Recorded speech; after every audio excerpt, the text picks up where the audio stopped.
covers its lines like a pink leather book with its pages unbound, falling down line like a silver coin sound, like a bird on a wire, as a vine on a tree. Moments wide out as the compass wheels free, and a $50 million bullet strikes straight out of time, and a $50 million bullet hits straight on the line.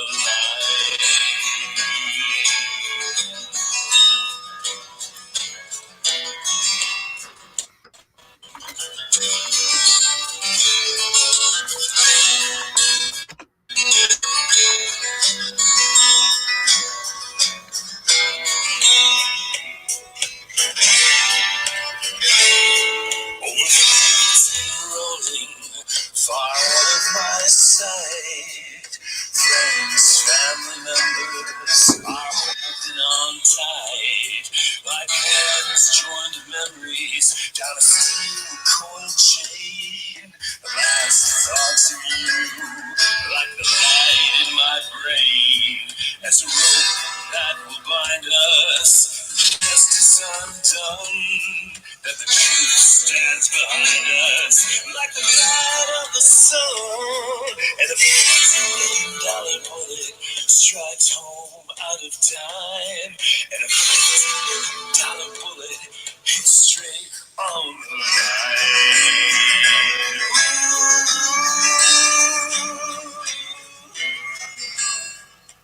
Do you know who is it sings that one? It's Kevin Silvers. Yeah. Well, he's the one that wrote it. Yeah. I think he's singing it as well. That's right. Yeah. It's to do with the. I actually have a second version, a tweaked version that I'm going to be uploading maybe after I'm done talking to you here. Right. That I was sent. So, When I got it sent to me, I click on play and it says it's downloaded, but it's already started playing, and I can't do anything with it. I can't send it anywhere. I can't copy it to anywhere. So the best I can do is just play it, because I don't have that technology to do anything other than, like, for example, yesterday I. You don't have the way of editing it, right? I don't have that kind of stuff, but yesterday, I took 3 clips from the Dream Killer Ryan Ferguson case and put them on YouTube. And it was interesting because the day before, when I was chatting with Hugh and Jerome, I was mentioning about on Linda's channel how she'd got murdered in the park. But she actually had that taken down by YouTube. And a strike against us. So not only have I annoyed YouTube, but now Linda's joined the club as well. Do you have a copyright strike? Well, Linda did. Yeah, I got one. Yeah, but see, the thing is, I just put little clips on, and I'm just wondering if that they're not really bothered about the little clips that I've put on. That they don't normally bother with them. They did one little clip that I had of. My cousin's son, Sam Underhill. Sky Sports had that taken down, and I think that's about the only one I've ever had. I don't think there's ever been anything from my little clips off Netflix that have done that. But anyway, there's some interesting, some amazing parallels between the Ryan Ferguson case and obviously Steve Brendan. And I don't want to try and compare Dean and Jerry with Charlie Rogers, the original attorney for Ryan Ferguson. Right. But I just feel that there were a lot of mistakes made, or at least when I was watching Making a Murder, I'm thinking when are we going to get the experts in to refute and prove that what the states are saying is nonsense. So I was going to start off by saying, look, if you're walking down the road for whatever reason, you meet somebody He's never heard of Stephen Avery. Never even heard of Manitowoc. Wouldn't even know that it's in Wisconsin, right? Mhm. Never heard of it. And you Right. say to him, like, there's this dude. He's locked up for life. He's claiming that this evidence was planted in the car, but whereas DNA is quite easy to plant, and we know that for a fact because the pencil himself said so, didn't he?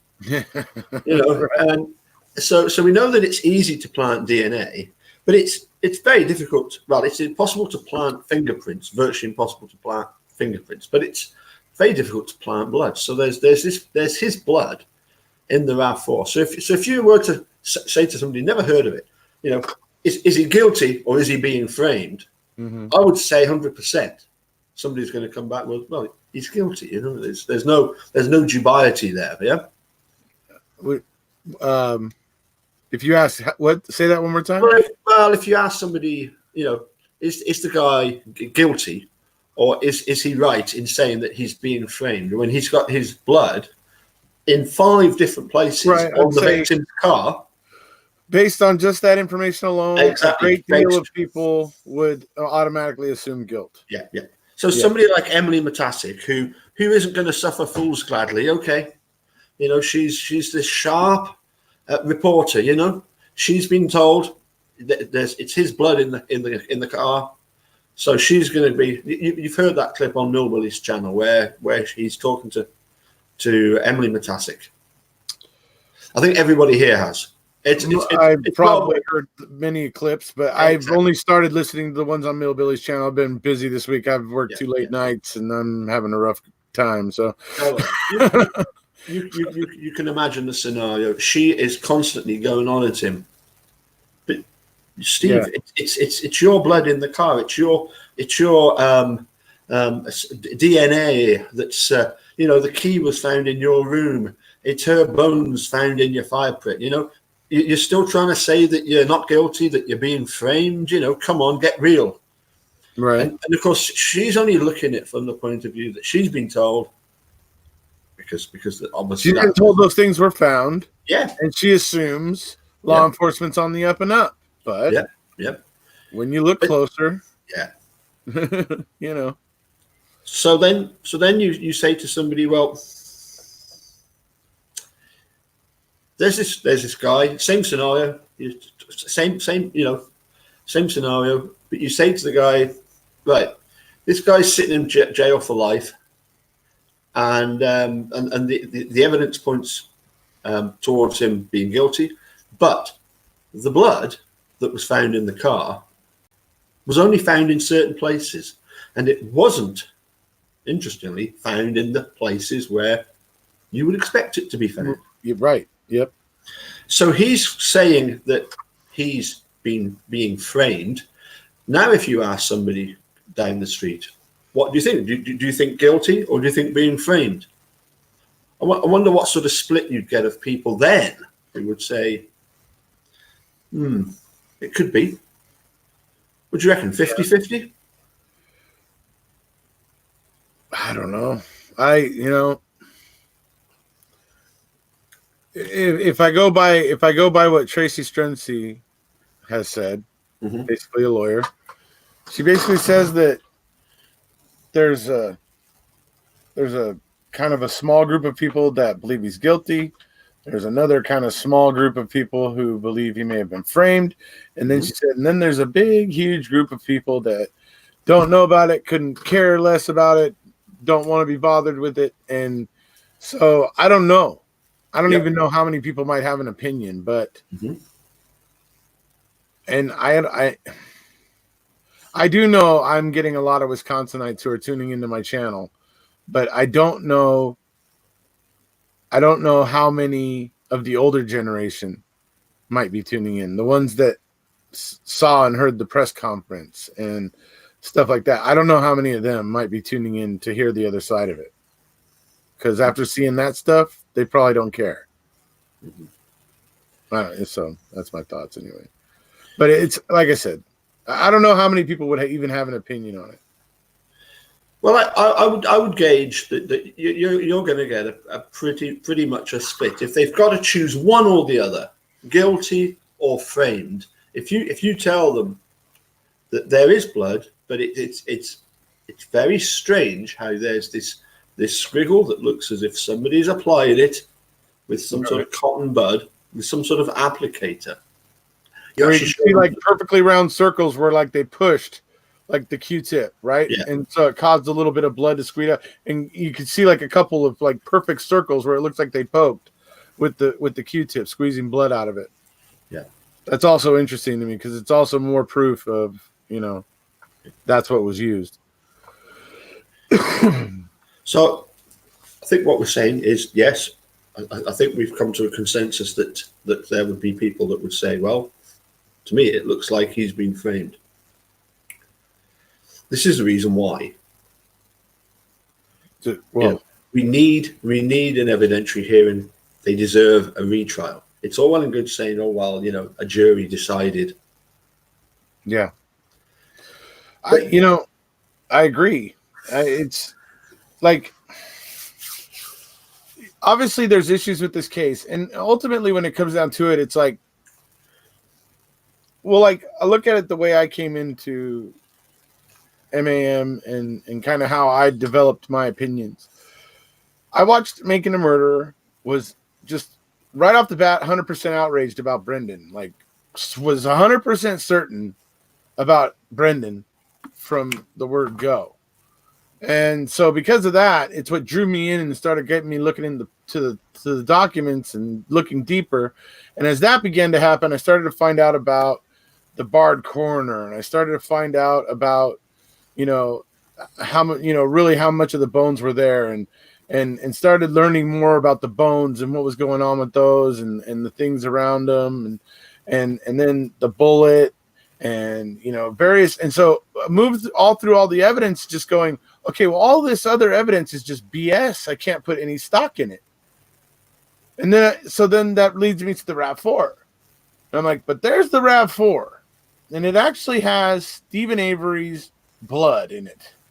And so that was a stumper for a long time for me because I couldn't easily explain that. It's still not easy to explain, but in reading the documents and seeing more and more of the state's antics, by reading the documents and the things that they were doing and just the games and all the misdirection that they were playing, I eventually looked at that blood and went, you know what? This blood actually does look like like they had a tiny amount, and I explained it in a video the other night. Like they had a tiny amount. They managed to get maybe 2 drips out of it, and then there wasn't enough to make it drip anymore. And so at that point, they were desperate and getting a Q-tip and swabbing the blood out of whatever it was that they were carrying it in and smearing it on places. And that's why we have all the rest being smears instead of drips. And some people might say, well, he might just smear it around. It might just smear it around. Well, if it's actively bleeding, there's going to be some drips. And the proof of that is in the Grand Am. The Grand Am has drips and blood on the transmission shifter where it should be, because that's actually something he would touch with that hand.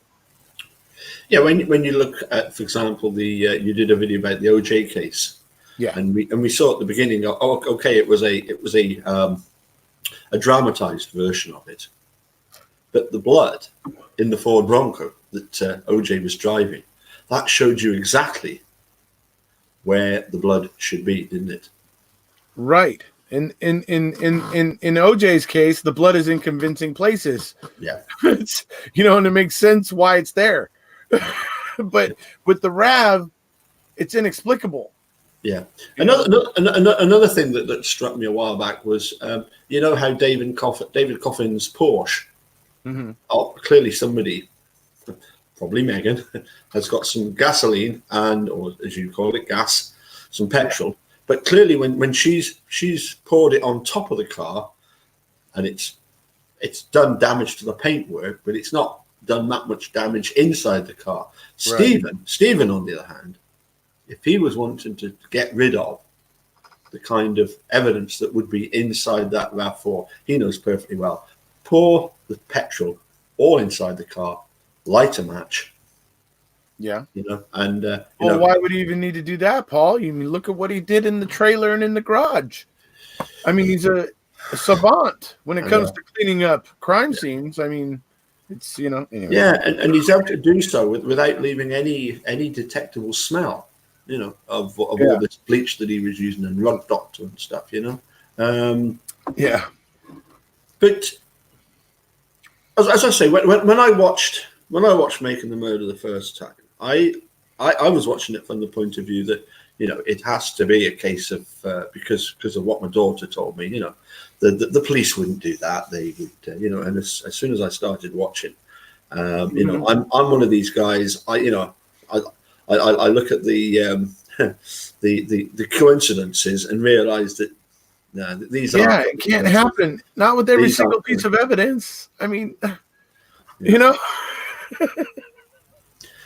And how does one, or let's put it, how does Kathleen Zellner prove to a future, or let's put it this way: had Kathleen Zellner been representing Steve from the start, how would she have done it differently in court?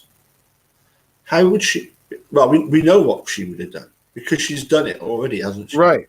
She got somebody to try and replicate what supposedly Stephen had done. The difference is that I thought about this because obviously you and I were chatting about this earlier. So I thought about this. The answer is she would have come in with all her cards and putting her cards on the table. In other words, her money behind it. Yeah. She would have been able to meet. See, folks, do you know how much Wisconsin spent convicting Mr. Avery and Mr. Dassey? Over $1 million. Was it something like a hell of a lot of money that the state gets to spend? Yeah. Was it 1.1 or something, or was that what Stephen was claiming, or did Wisconsin spend sort of 1.5 to 1.9 million? I know it was over 1 million. Yeah. And for me, that's enough. If it's over $1 million, that's a heavy price tag. Because guess what? How much did Stephen Avery have to defend himself against the state, all of its agents, and over $1 million? What did Stephen have? He had Dean Strang and Jerry Buting, which isn't bad, and about $240,000. Right? Yeah. So why didn't Stephen have more experts in all that? So what would be the difference between a defense put up by Kathleen Zellner and a defense put up by Dean Strang and Jerry on $240,000 is going to be a world of difference. Kathleen's going to bring in the experts just like she's done now for her motion for post-conviction relief. She would have brought them all in. She would have spent the money needed and whatever, just like she's doing now. And it would have been a whole different ball game because it would have been a level playing field. She would have been willing to spend $1 million to bring in the experts to match the state's experts. You see? So that's when it comes down to it in the end. That's the world of difference that would be made, certainly. I mean, for me, it's interesting because I thought that how in the Michael Peterson case, Dwayne Deaver does multiple experiments to show his theory that the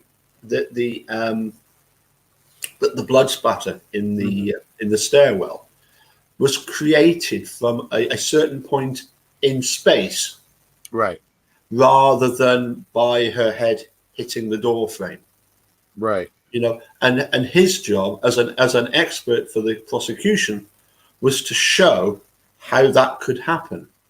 We don't have, in this case, any experts for the prosecution saying this is how this bit of blood could have got by the ignition. This is how the coupler. They just had Nick Stalkey, whose actual expertise is in handwriting, right? And yet, surprisingly, fingerprints, wasn't it? Well, handwriting, yeah, handwriting and fingerprints, and then third thing was like he just got into like blood spatter analysis or something like that. Yes, I mean it wasn't even him that went round and looked did the sort of fingerprint dusting on the car. But he's the one that claimed that the spatter on the interior of the RAV4 cargo door was was left there and deposited there from when they were throwing Teresa's body into the cargo area. Her hair was somehow whipping out and putting that spatter on there. Mm-hmm. And it's like Kathleen Zellner came in and immediately just obliterated that. Yeah. The only way that spatter could be created is if somebody was using a heavy object and hitting a source of blood, namely Teresa's head in this case. And when they were bringing that blunt object back, it was throwing spatter onto the interior cargo door. And Yes. that's the experiment that created the spatter that looked like the spatter that's in the RAV. Yeah. So there you go. I mean, yes, it would have been a world of difference with Kathleen Zellner coming in and spending the money to get the experts in and effectively counter the state. Well, I mean, the thing is that, do you actually need to get the experts in? Could you simply do as Kathleen Zellner did on one occasion, which was to get half a dozen people to open the bonnet? Well, that's part of it. I mean, that's part of it. That's what she's trying to bring to court, and that's what she's using to make her arguments. That's why the hood latch DNA is so suspicious, and she's now linked it to just like was it Stuart James was saying? He was Stuart James, or was it Carl Reich? Either Stuart James or Carl Reich, who were talking about the fact that they could switch the swabs. They could, relabel swabs. And boom, there you go. You have something that was taken as a sample of Stephen Avery suddenly becomes a hood latch swab. And that's why you have this overwhelming amount of 1.9 nanograms of DNA on something that should basically have less than, 0.5 nanograms. So. But I think you know where I'm going with this. I was really annoyed when Jerry said, can I drop the key here then? Right. And then he says, well, I don't know where the cabinet is. I don't know if they're bringing it in. Dude, right. You're as entitled to bring the cabinet as they are.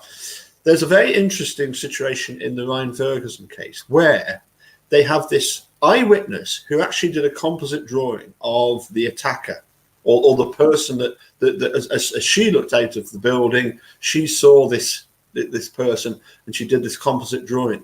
And, the prosecution attorney, Kevin Crane, didn't do the obvious. He didn't do the, now then, you drew a composite drawing.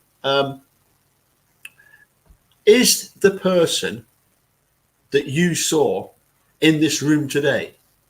Mm-hmm. That's one of the first things they do, isn't it? Do you see that person here today?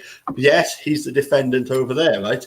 The second witness, that's this Jerry Trump. That's exactly what they do. But apparently, and I don't know how much this is true. This is how it's presented in the documentary. The defense attorney doesn't ask that question either, because he's worried what her answer would be. In actual fact, it was years later that they actually asked her, if you'd have been asked, is that person in the courtroom? She'd have said no. It's not Ryan Ferguson. The person I drew was not that person in court. Right.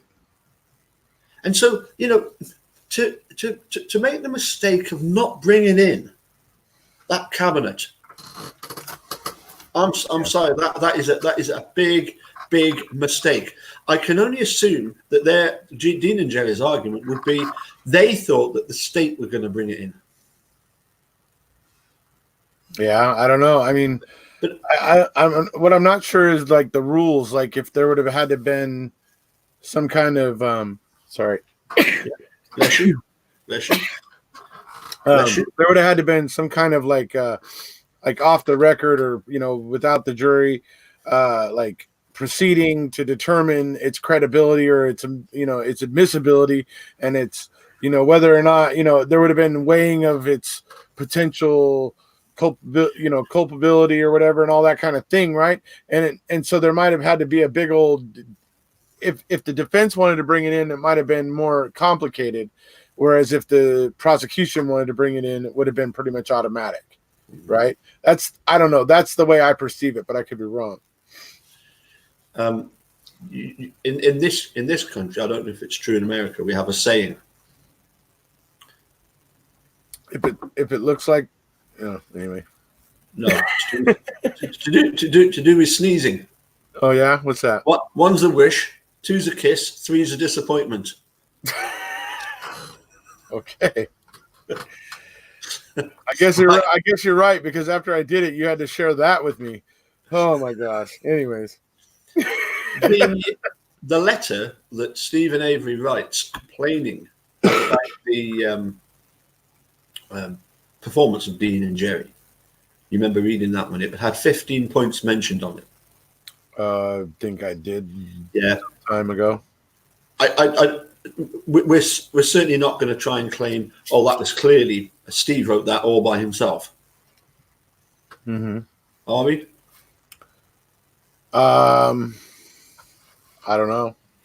Because one of the things that he says is that by simply having the cabinet in the courtroom and doing a simple demonstration would have shown quite easily what a liar Andy Coleman was. Right.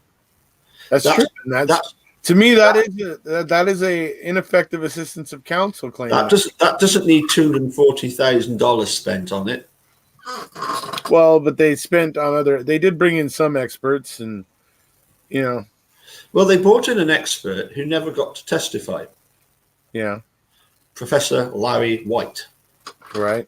And his job, of course, was to look at the Brendan's so-called confession. He never got brought in by the prosecution, so. And he never got brought in by the defense either. Well, that's going to be because the prosecution wasn't arguing that Brendan had done it. So if they would have tried to bring in if the defense would have tried to bring in Brendan, they would have just gotten shot down. They would have gotten shot down because it's not relevant to any argument.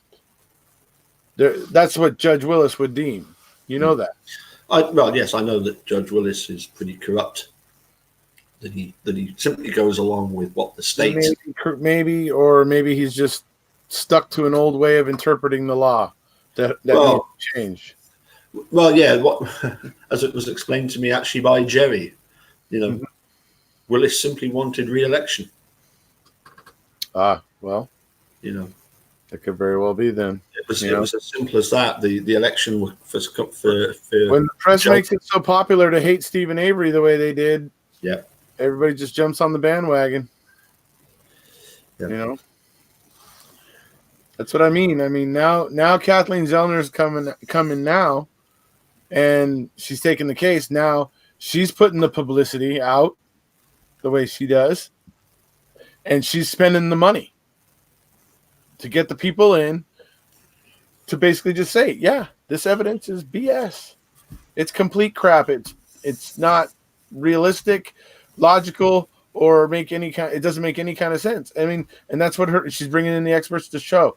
So hopefully we're going to see a result, but it may not happen overnight.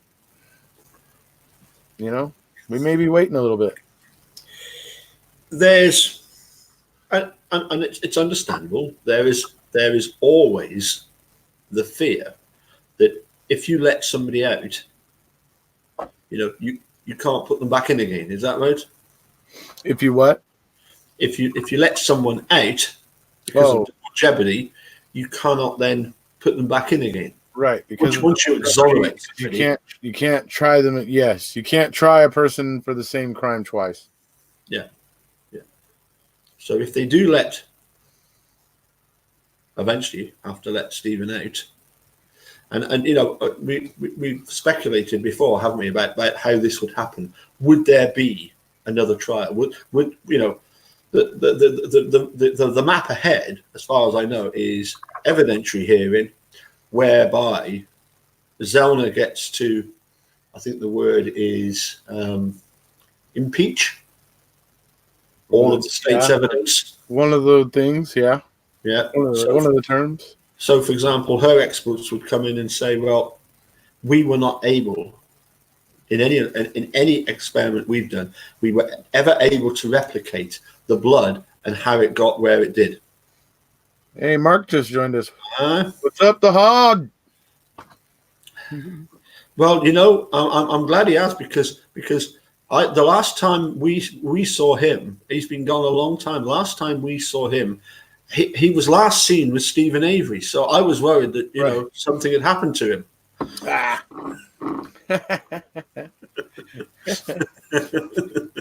Do they look like they're about to fight in that picture? Anyway. Well, yeah. You know, I wondered if Stephen had done him in, you know, and cooked him up in the in a wee barbecue inside his cell or something. You know, I don't know. But no, it seems as if he's okay. It seems as if he's back with us. Oh dear, dude! You're not keeping too well. What's that little badge by your collar there? So that's the Ziggy pin, folks. Hold on a sec. Hold on. Well, hold on a minute. Let me just do this. Because this then enables me to do a little bit of this, little bit of this, little bit of that, and then we've not got the. In fact, can I? I don't know that I can make you full screen. I can make me full screen. I can make it half each. I can make us both smaller. I can do that. Yeah. That's good. I like that one. Yeah. I can do that, but no, I don't seem to be able to put us back to the same size. So you've got your Ziggy, and I've got my Ziggy tie on. What tie have you got on? The Ziggy tie, but I have the pin. I have the lapel pin. Yeah. Actually, I have two. Yep. I got a second one. Check it out, dude. They come from Zazzle. Yeah. Yep. It's like a little velvet bag. It's great. It's funny. Good. Anyway, let's get back to quit havering. Yes. It's you that brings out the worst in me. Yeah. Yeah. The interesting thing about the blood in the RAV4 is that it was actually covered by Dean and Jay. I think it was Dean that was questioning Nick Stolke about the fact, and other experts as well. We get places where Dean and Jerry ask questions, but it's under cross-examination of, the fact that, would you not expect there to be blood in other places? And I think this is where they slipped up, because it's not quite the same, is it, as asking basically a hostile witness, a prosecution witness under cross-examination, compared with bringing in your own experts, right, that have actually done experiments and demonstrated, as you say, the blood splatter on the back. Point of view to the jury, right? Well, for me, it was crying out for somebody to actually come forward and actually offer an expert opinion, because like Mr. LeBeau, the fact that the FBI did that test in such a quick time. Mm-hmm. Especially when it had already been kind of abandoned after the OJ trial because of the farce it was there. Yep. But yet they go and do it. It's like I said, folks, Wisconsin spent over $1 million to make this happen. So just think about that. Stephen didn't have $1 million to defend himself. When you and he couldn't even rely on the state to turn over in discovery the things that it was finding out. For instance, the CD about the DASI computer CD. That's that was Detective Veely's analysis of what was on the computer. It was held back, obscured. King Kratz goes as far as to say that there was nothing of evidentiary value on it. I mean, he says it's Brendan's computer. And he says it's Brendan's computer, yes. He refers to it as Brendan's computer and not the DASI computer.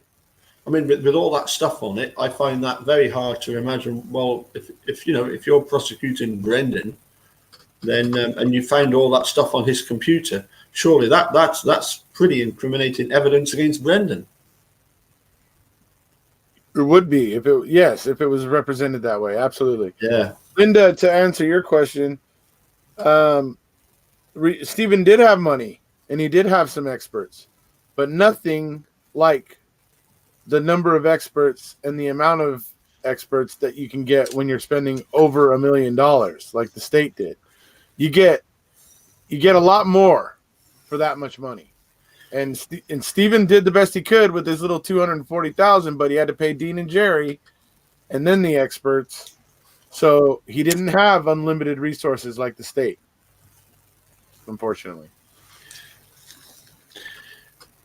Sorry about that. That's no still playing up. Yes, I mean,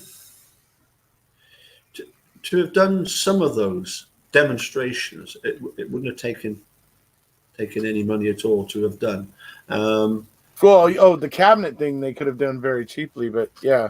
Yep. And another thing that was interesting was the fact that Mr. Diedering, they thought he was going to be called as a prosecution witness, and Dean and Jerry were looking forward to asking him questions under cross-examination, and of course Ken Gratz never put him on the stand.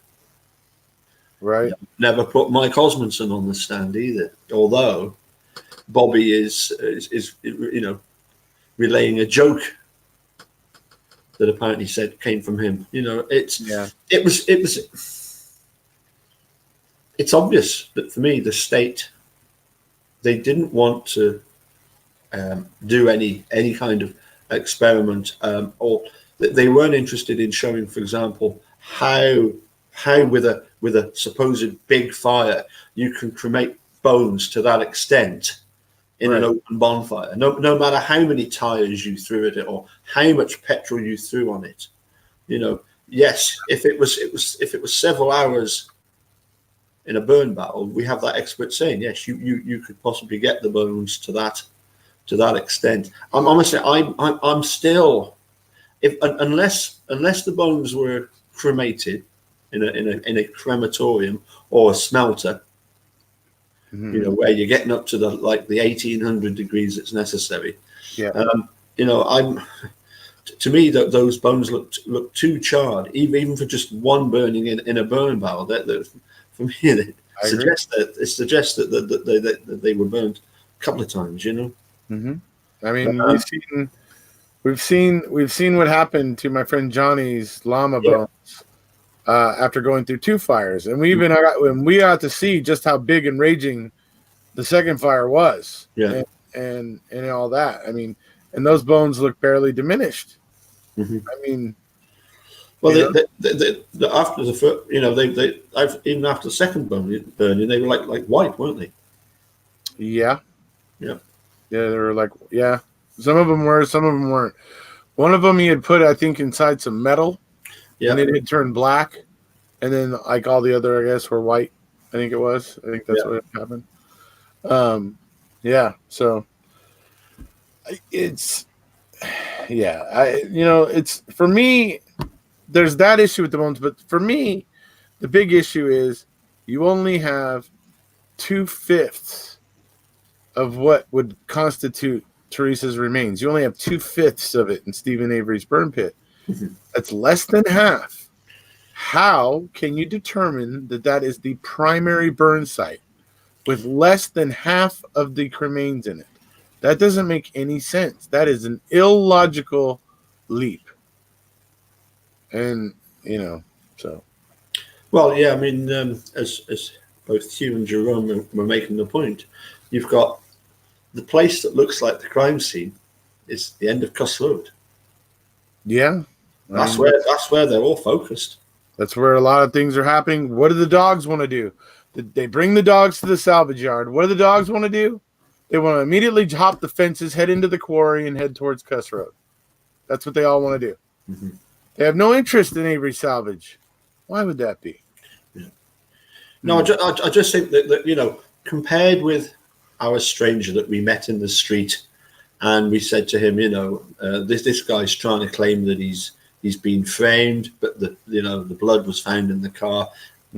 From being this guy who's going to say, well, the guy's just trying to get off with it, isn't it? He's just making that up. He's just making up a story. Sure. We've gone from that one extreme to when you look at all of the things that are wrong with this case.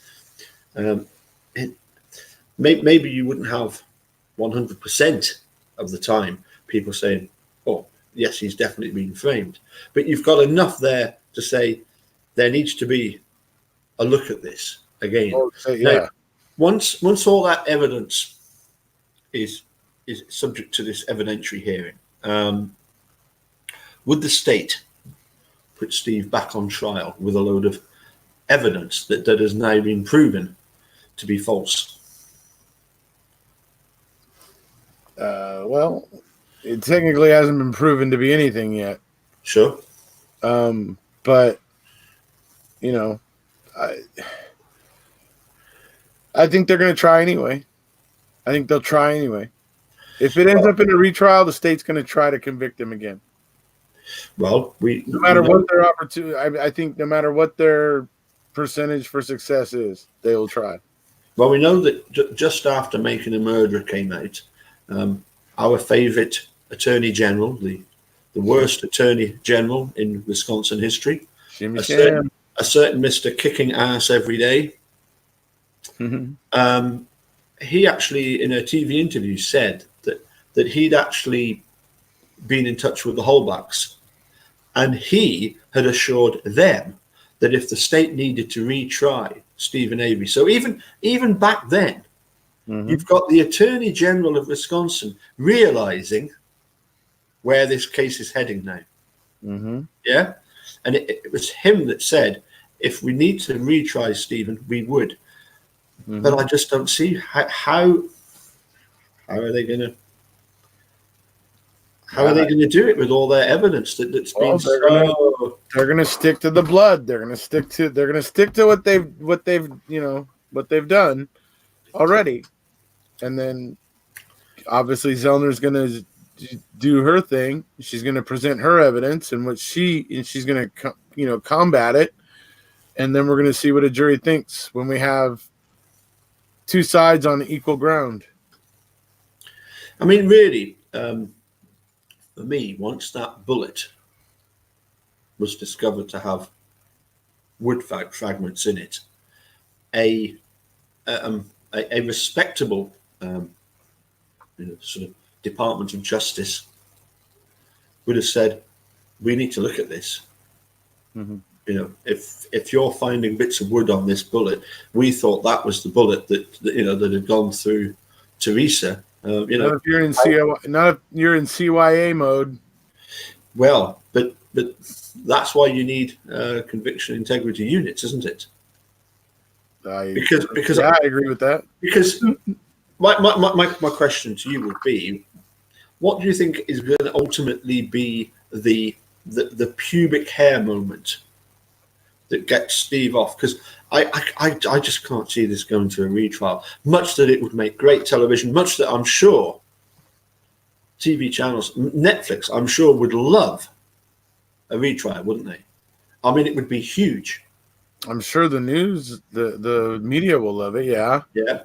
But I don't see it happening any other way. I don't see the judges if the judges did just let Stephen Avery out, it's going to be with the state having 90 days to file charges against him if they want to retry him. And then after that 90 days, that would be it. Then the state would be procedurally barred from trying to bring charges against Stephen. So there you go. Yeah, but did I get that right, Travis? I see you out there. Did I get that? The state would be procedurally barred at that point if they didn't file within the 90 days. Just want to see what he's going to say. Yeah.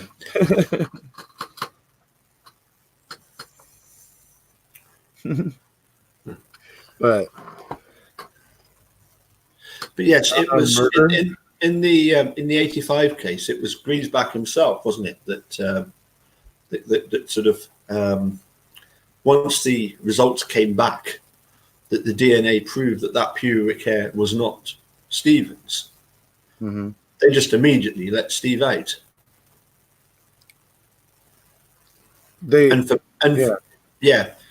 For me, is it a case of, as somebody once put it, it could be, well, various scenarios that it could be. It could be that Steve is innocent and was framed.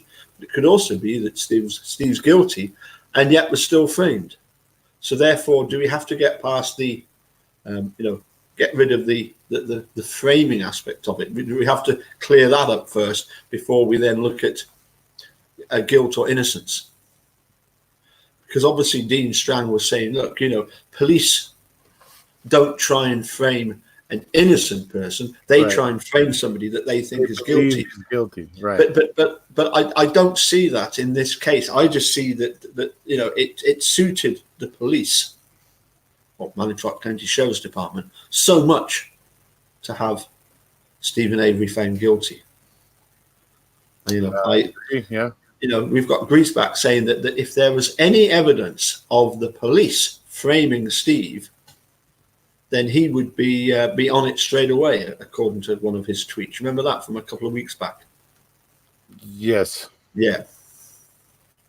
If there was even the slightest evidence, wasn't it? Was that what he put? And Travis explained that to me. The slightest evidence would be something like the pubic hair from, 96 or whatever it was, right? Yeah. Travis, I guess, I don't know. I'm wondering, because I know what your answers are, and I know that there's no statute of limitations on murder, but what I was referring to was if they ordered him released, would there be a certain time that they would have? I guess not. If that's your answer, then that's your answer. So yeah, they could still do it later on. Okay, yeah. So there you go. Okay, so I guess they wouldn't. It's interesting how the rules all favor that the state never gets barred from anything, but the defendants always get barred from everything. Right? Anyway, what's really interesting in this Ryan Ferguson case is that when Kathleen Zellner gets on board, and when we watched it the other night, I'm surprised you couldn't hear the cheering when coming from Eunice when it was I sort of set her up and said, this Ryan Ferguson, he's going to need somebody really good to try and get him. Kathleen Zellner.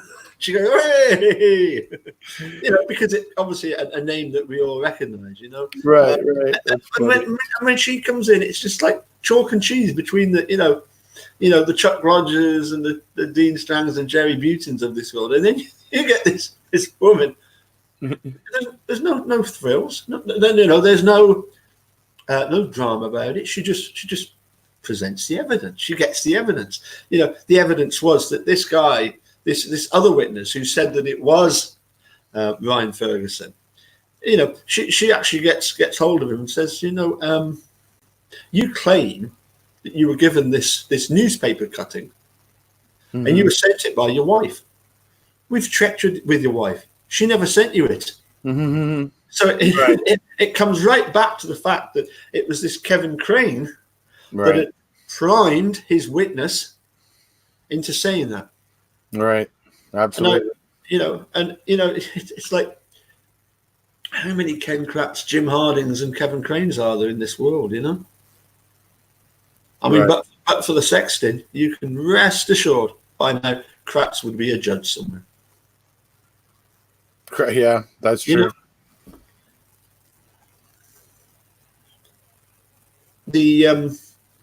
Travis says double jeopardy bars the state from retrying defendant found not guilty. Well, that's what we were saying, wasn't it? Hell, we should be attorneys. Yeah, but what was really interesting in the Ryan Ferguson case, Stephen was found guilty. Anyway, I don't know. Yeah. Well, in that case, his father, Bill Ferguson, would have done a better job of defending his son first time round than this what's his name, Charlie Rogers, of some renowned law firm in Missouri. And when you watch his performance, Yeah. It's very poor. I mean, he didn't even know the crime scene. These are things that Kathleen Zellner has gone to the lengths of even figuring out, could Bobby Dassey have caught up with Teresa? Yeah. And that's an Right. easy one. Yeah, I mean, Right. we've driven Jay. we've driven those roads enough ourselves, haven't we? We know exactly what those roads are like. Yeah, you could easily catch up with. Yeah, they're pretty. Yeah, there's not a lot of traffic on them. They're usually wide open. Mm-hmm. You can go pretty quick. You don't have to stick within the speed limit.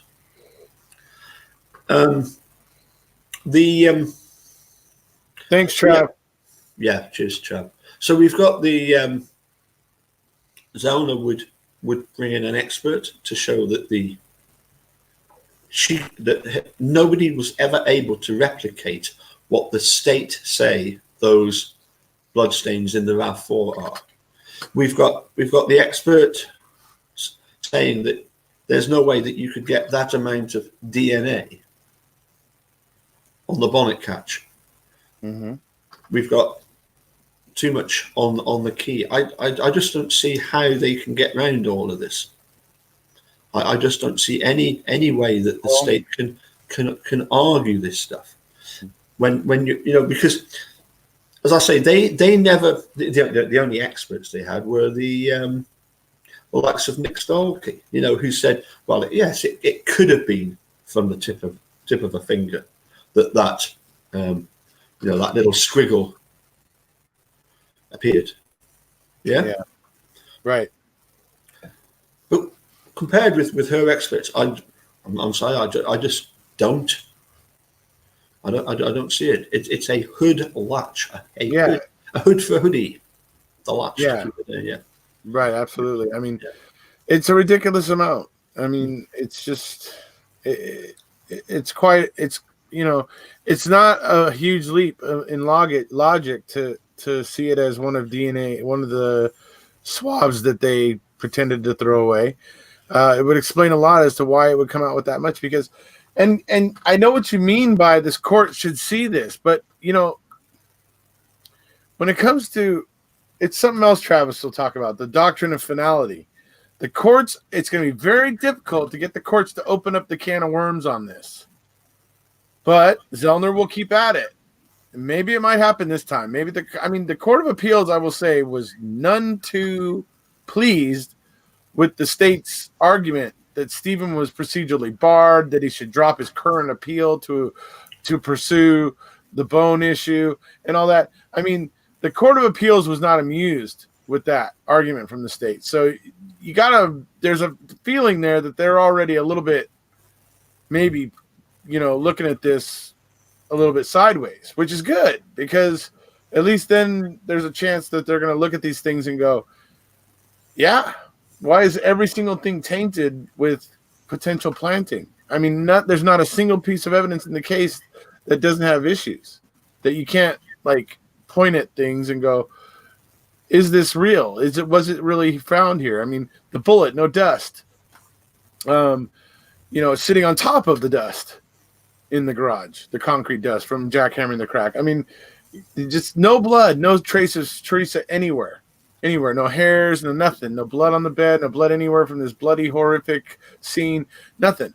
I mean, on and on it goes. It's like there's just no evidence that this crime took place, and on it goes. So hopefully they'll see some merit, and at least they'll hopefully order the evidentiary hearings. And if Zellner starts getting some evidentiary hearings and she starts to get to dig into some of these characters, she's going to get somebody to slip. In my opinion, she's going to get somebody to slip.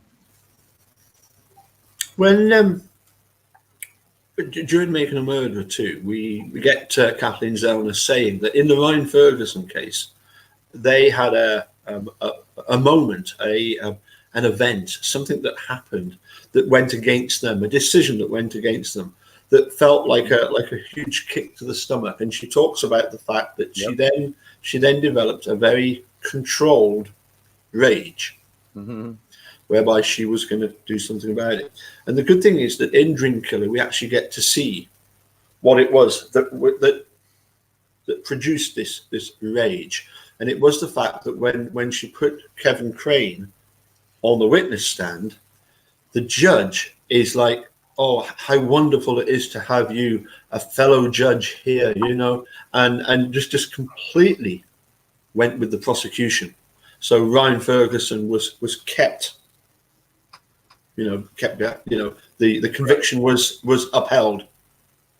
Right. And you actually get to see, some of the footage of what actually happened then. And so eventually, of course, it went to oral arguments in the appeals court. Yeah, and I think it was the Seventh Circuit Appeals that they went to. Oh, was it habeas? Well, they certainly went to one. It was probably the Illinois Court of Appeals. No, yeah, whatever. Well, Missouri is actually Missouri is below Iowa, isn't it? And Iowa is next to Illinois, so Missouri is sort of like, right, like southwest of Illinois, is it not? You're the expert on geography, do you? Oh, am I? Not according to you. Anyway.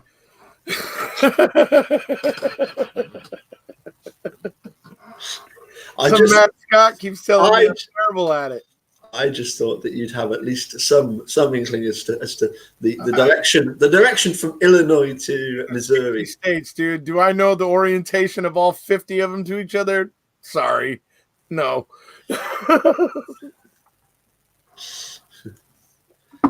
California's a big place, isn't it? It's pretty much. Yeah. We start at the south and we reach pretty darn close to the northernmost part of the United States. Yeah. I think I'm right in saying that there are 11 American states that are bigger, in in size. Yeah. Texas, California, to the UK. Mm-hmm. Yeah. That are bigger than the UK Florida. in terms of size, yeah. Mm-hmm.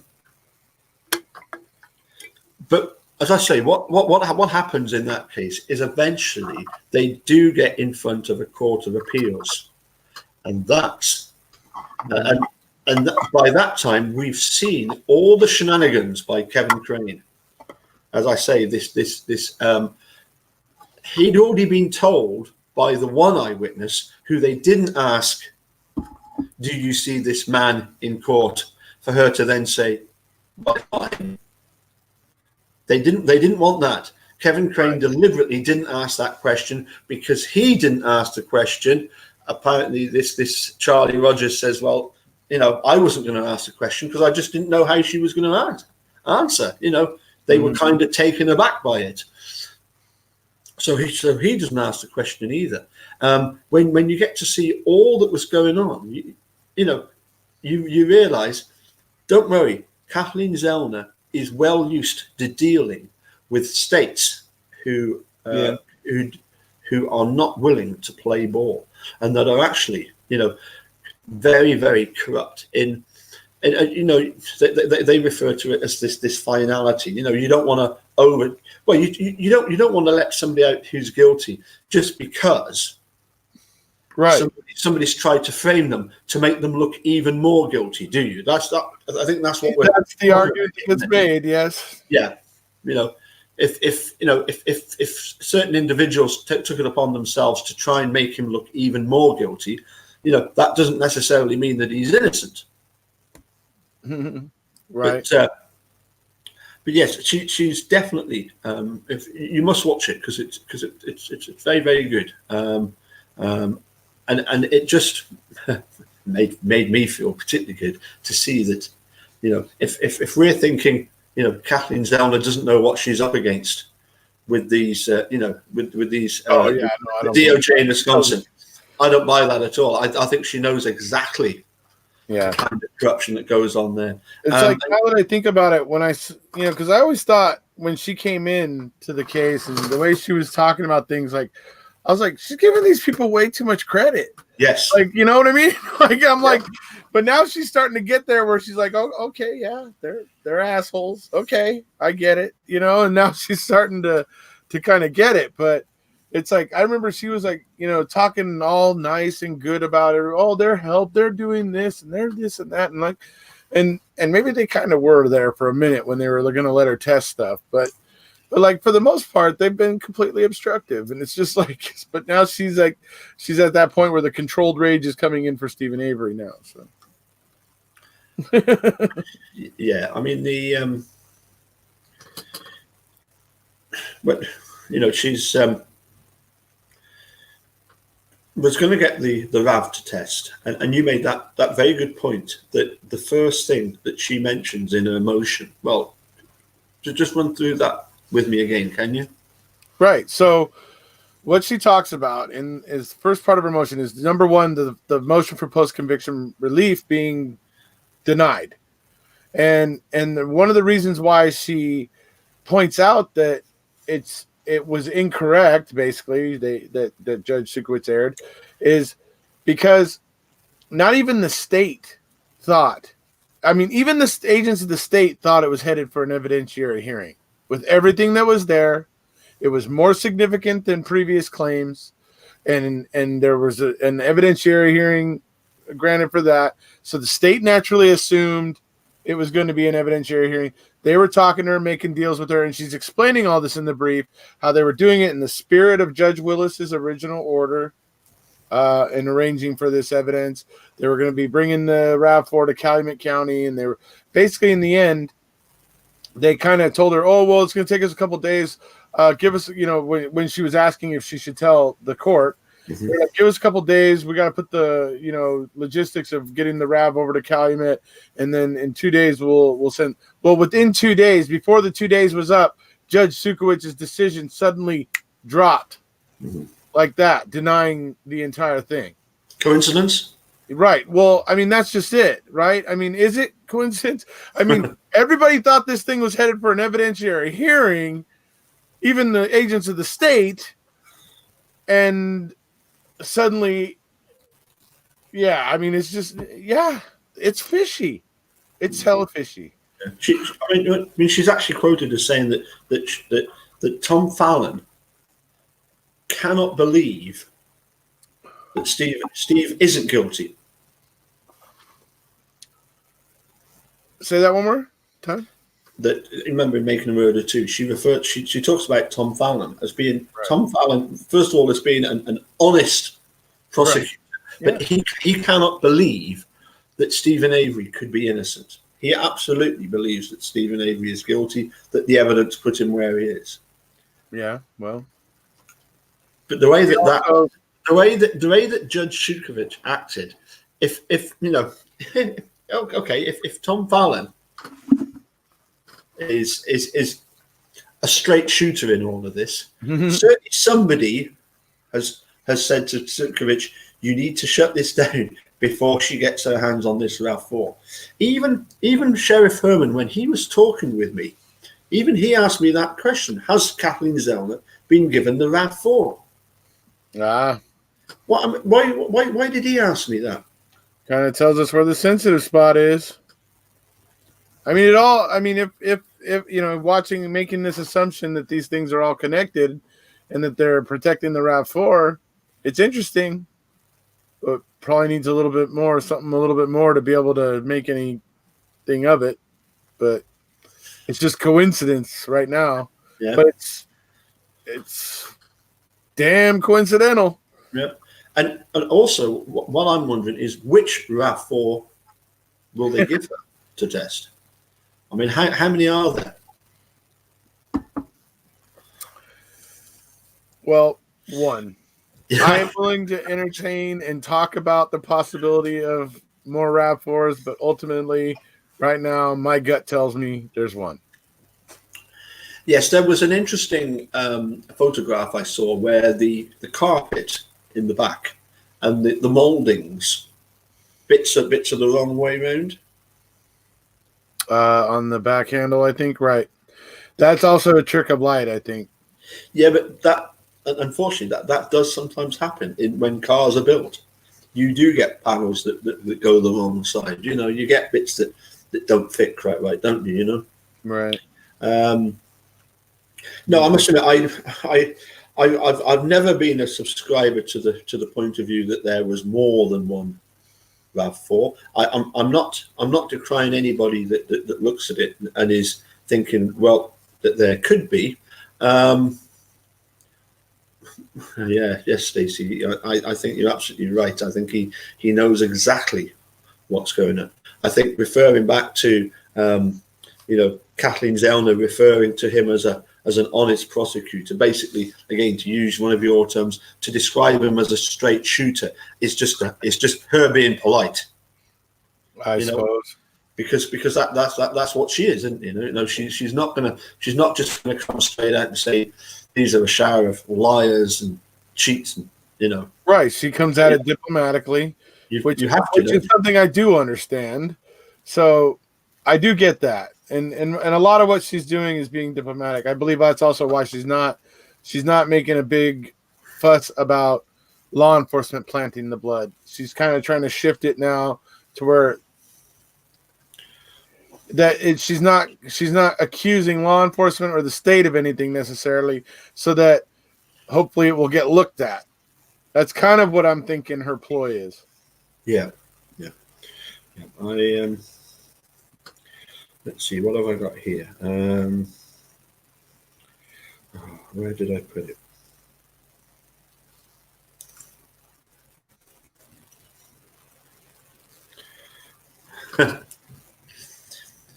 Stacy says there are 63 RAVs.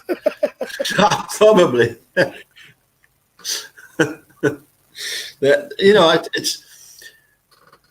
It's like the song 10 green bottles, isn't it? There was one green, there was one green, maybe blue, maybe one, maybe two. No, I think what Zellner is going to do is, and well, we've seen it already. She's going to target a certain individual of the prosecution. Yeah. Now, unfortunately, I don't have this technology to put up the banner, so I'm just going to read it because this for me is one of the is a great bit of writing. This is a quote from Zellner, and she and she wrote, "All of the individuals I have exonerated were believed to be guilty until they walked out of the prison gates. I have not read a single article, social media post, or book from a guilter that is not riddled with factual inaccuracies, legal misconceptions, or profound ignorance.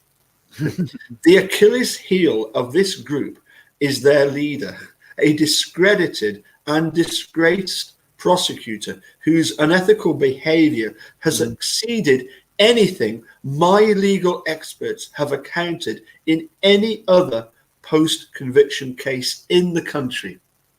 That's absolutely brilliant. Yeah, that is. Yeah. I mean, I've kind of covered.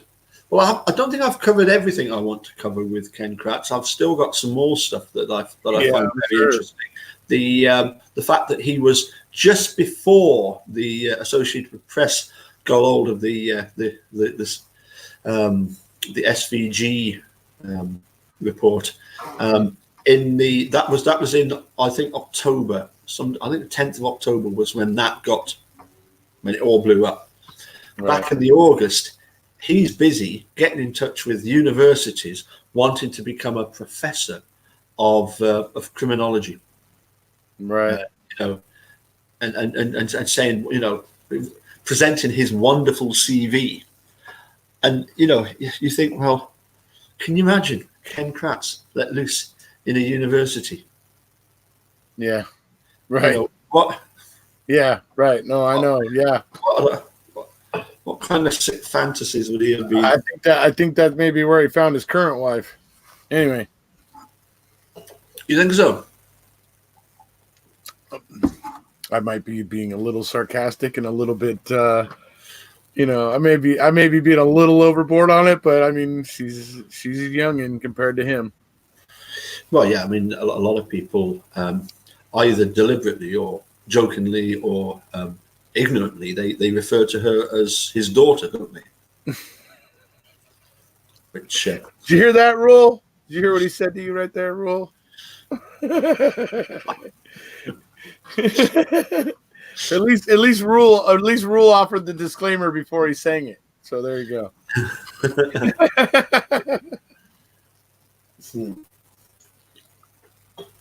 Oh, Linda's getting tired, and I'm getting kind of tired too. So, yes. Any other issues you wanted to go over before we finish up?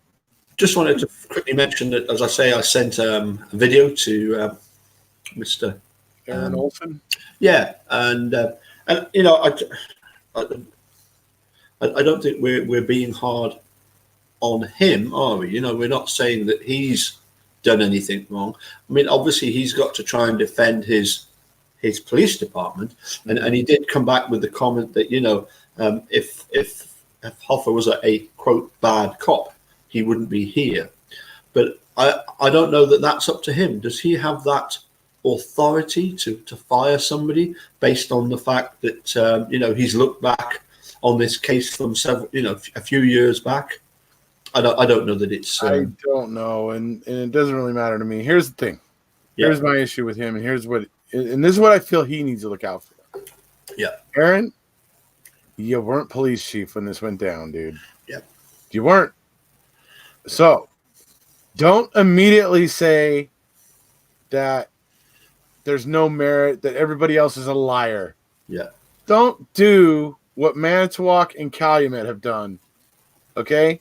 Because you know the video's out there. And in fact, you've already been trying to cover up one of your tracks in a recent newspaper interview. You tried to address the fact that police officers were getting out in the media, telling everybody in the media right after this happened that Michael Funk had been warned to drop his weapon before they fired on him. That was completely untrue, and you have been walking that back. You've been keen to walk that back. There's other things you're going to have to walk back, Aaron. You're going to have to this is all going to be an exercise for you walking things back. I go, and you know,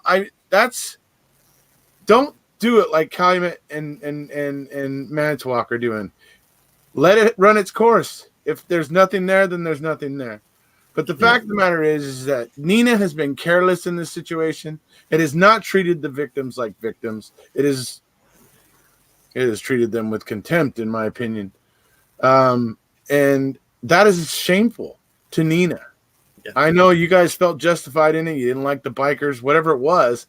But the point is it's disgraceful that victims of a hostage situation were treated so shabbily in the light of what happened and them losing one of their best friends at the hands of a Nina police officer.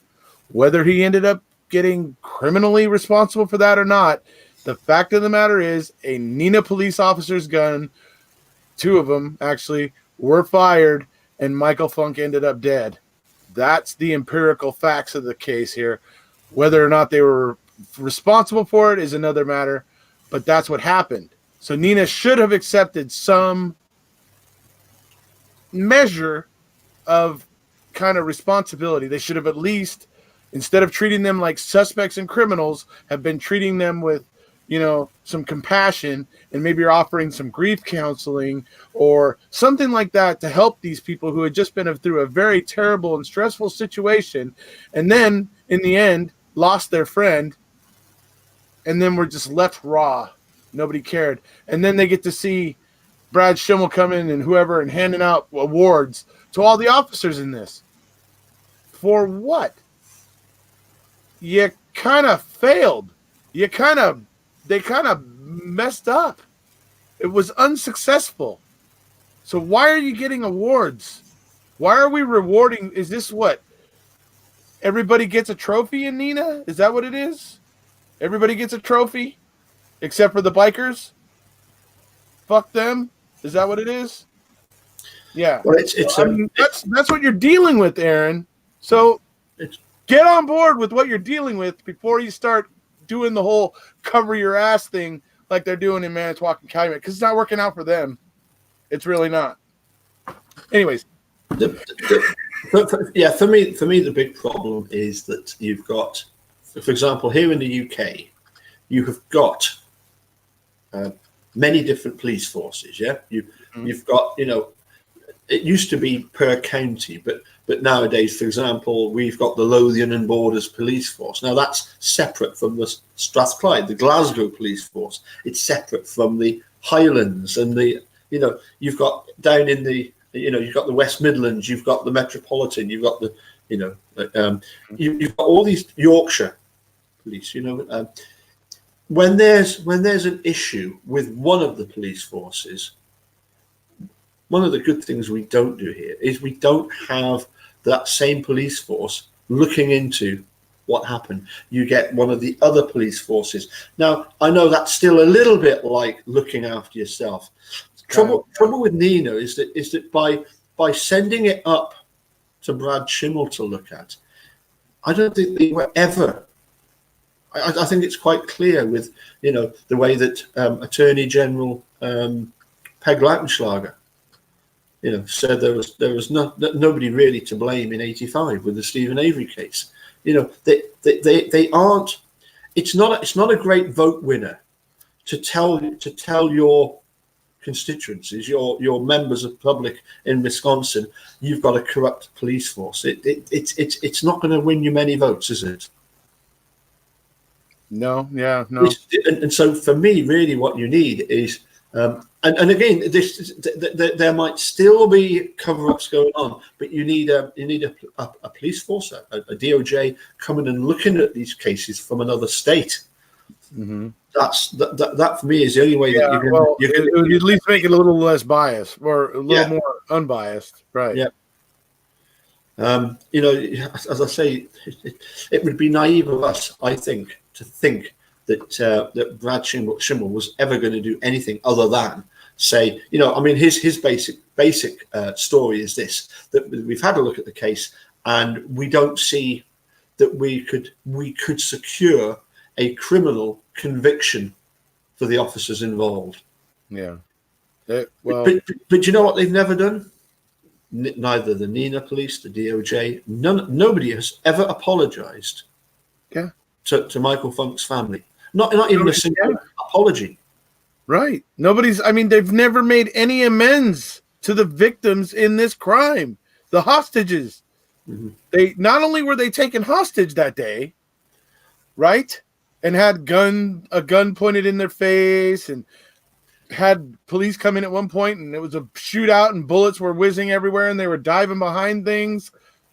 Traumatic experience that ends up with their best friend dead at police officers' hands, and they were basically treated like criminals.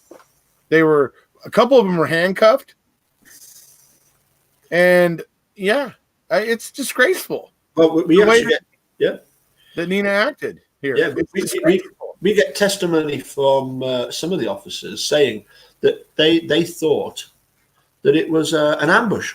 They had been deliberately ambushed, brought into a supposed everybody was shooters. Situation. Yeah. Oh, God, it's like, what the hell? It's some strange story that they're coming up with. Yeah, I guarantee you, if there had been more than one person in there firing weapons, there would have been more than just Hoffer getting hit. Yeah, there would have been more hits. Yeah. So anyway, let's ask Fen who's next on the 80 more things. Yeah, Fen, who's next? It should be the Hod. But... Should be. You think so? Well, most recent was Stacy, wasn't it? Yep, that was a good one. Yep. No, she's not telling.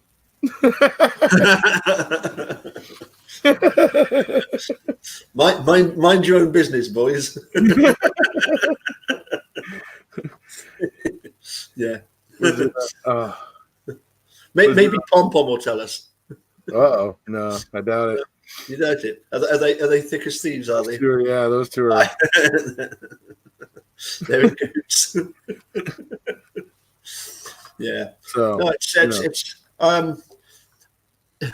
I was just wondering though, Fen and Pom Pom, how many do you reckon you could get up to 80 to come and join you? 80 people to come and do She's like a steel trap. I'm just wondering how many do you think you could get people on board, because that's one of the things that's really pleased me this last week, 2 weeks, is having, for example, that chat with Milber. It's only recently that he started putting stuff out on YouTube. I think he's been going just about a year. Is that right? I think it's just a year that he's been going, and his channel is going. And then you've got people like for example Andrew Whitehead, who literally is just this month, or like within the last 4 weeks. I just found another one yesterday. Mired, right? Mired, Mired. Another another starting out YouTuber. I was like, hey, cool. Commented. I was like, great to see another supporter taking to YouTube. And maybe you could finish off because you remember this verbatim, the message from Jerry Butin to the people at the rally.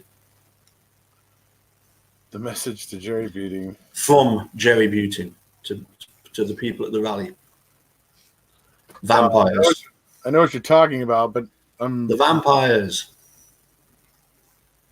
Oh, that the agents of the state are like vampires, hiding from the light, and anything that will shed, any kind of light on the situation, they're gonna hide from it and stick to the shadows. And it was a very apt comparison, or what's it called, metaphor. So yeah, I think I'm definitely going to hopefully, unless I get caught out, I'm going to do some more little clips from this Dream Killer, because the stuff that I'm putting on is actually stuff that's out there anyway, isn't it? It's footage mainly of the court proceedings, and hopefully doing it in little clips will allow me to keep doing so, and then I'll be doing a bit more of a sort of look in depth at particularly the comparisons, because it's amazing the number of comparisons. You've got the one detective talking to this Chuck Erickson, saying I've got a son. He's about your talking to Ryan Ferguson about the fact that he's got a son about the same age, and I know you must be hurting. You must be hurting, right? And all the same stuff that you hear with with Fassbender and Brendan. Yeah. So right, you got here just in time to see us sign off, unfortunately. But you can always go back and watch the whole hour and a half. An hour and a half, well, hour and 20 minutes anyway. Yep. Close. Yep. Close to an hour and a half. Yeah. 1 minute 23. 1 minute 23. 1 minute 20 of Erekose in 3 minutes of me speaking. So that's and you know what? And you know what, Fen? The next time you see Stacy, he's going to be expecting you to model your tie and a smile, right? I know that embarrasses her, so I love saying it.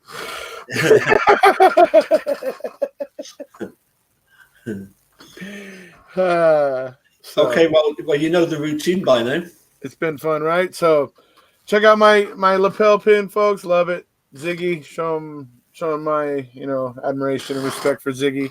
And yes, to close it out, that'll be goodbye for me. And it's goodbye from him. Bye-bye.